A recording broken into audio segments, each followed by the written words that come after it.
জামায়াতে ইসলামকে সেধে দিল, এবার আসবে না, এরা বসবে না, এরা বসতে চাইবে না। যে গোলাম কাদের, এ হচ্ছে মহা বিশ্ব বেহায়া, নির্লজ্জ, দালাল, চাটুকার। এই সেই গোলাম কাদের, হিজড়া কাদের। 2026-এ যে নির্বাচনের কথা আপনি বলছেন, এটা আসন বন্টনের নির্বাচন, যেটাকে আপনি অন্যভাবে বলতে পারেন নির্বাচন নয়, প্রহসন।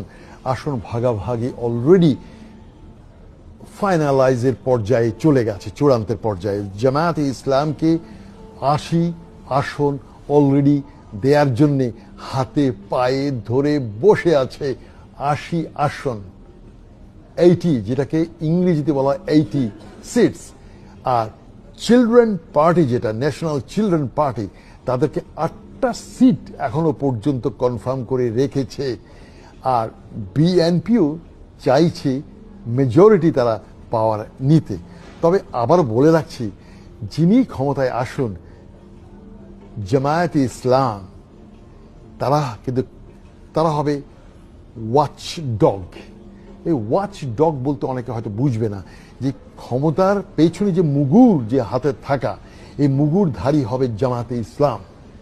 সুতরাং যারা আসবে 2026-এ, এটা একটা মিক্সড কাইন্ড অফ, একটা মিক্সড একটা কিছু আসবে। আর আমি আগেও বলেছিলাম জামায়াতে ইসলামকে যদি মেজরিটি দিয়েও এবার ক্ষমতায় বসানো হয়, Jamaate Islam is too smart, very smart. Jamaate ইসলামকে সেধে দিল, এবার আসবে না, এরা বসবে না, এরা বসতে চাইবে না। বাট 2028-এ জামাতকে পায়ে ধরে সেধেই তাকে দিতে হবে।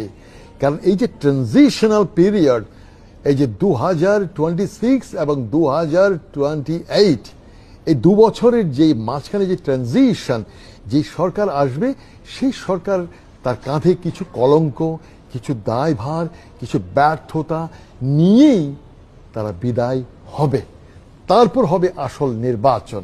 আর এই ট্রানজিশন পিরিয়ড গতবারও হয়েছে, সেই 1980-এ, আপনারা অনেকেই জানেন, 86 থেকে 88। আবার বিএনপির সময় একবার দেখেছেন 1996, তো 6 মাসের জন্য একবার এসেছিল। এইভাবে কিন্তু খণ্ড সময়ের জন্য কিন্তু অতীতেও বিভিন্ন দল ক্ষমতায় এসেছিল।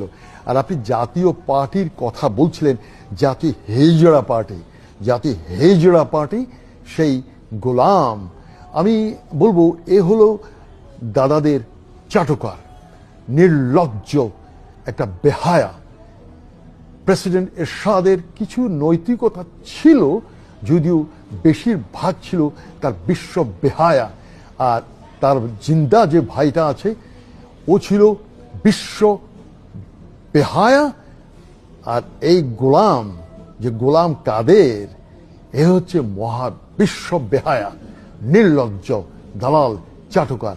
এদেরকে নির্বাচনী অংশগ্রহণ করতে দেয়াও এটা হবে একটা অভিশাপ, রাজনীতির একটা অভিশাপ।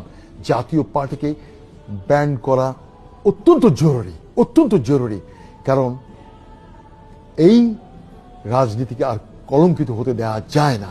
প্রকাশ্য দিবালোকে এই গোলাম দিল্লি থেকে এসে কি বলেছিল মনে আছে? দাদারা বলুক, আমি কিছু বলবো না, ভাসুরের নাম আমি নিতে পারবো না, ভাসুর যদি মনে কষ্ট নেয়, ভাসুরের নাম মুখে নেওয়া যাবে না। এই সেই গোলাম কাদের, হিজড়া কাদের কখনো আর রাজনীতিতে আসা উচিত না।